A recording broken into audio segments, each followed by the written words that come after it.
This tool allows equipment to record in real time one digital service from a transfer stream being logged by the meter. This service is saved directly in the USB flash drive memory connected to the equipment. Afterwards, that recorded service can be played on a PC with a video player. Once we are logged to a transfer stream, we need to press F3 and go to Select Service. Here, we will select which service we want to record. After that, we press F3 and select Service Recording. If we are indeed logged to the transfer stream, we will watch the service in the window located on the top left corner. Below we can see in red color the recording button, and on the right the stop button.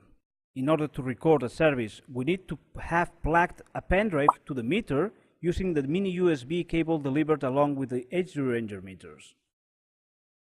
Once it is connected, we can press the recording button. We can see on the screen the space used up by the service being recorded, and on the right, the free capacity left in the pendrive. In order to stop the recording, we press the stop button. In the top right window on the screen, we can see a list of all the recorded services, showing their size and the recording date and time. You can select any of them and erase them just by pressing F2, Erase File.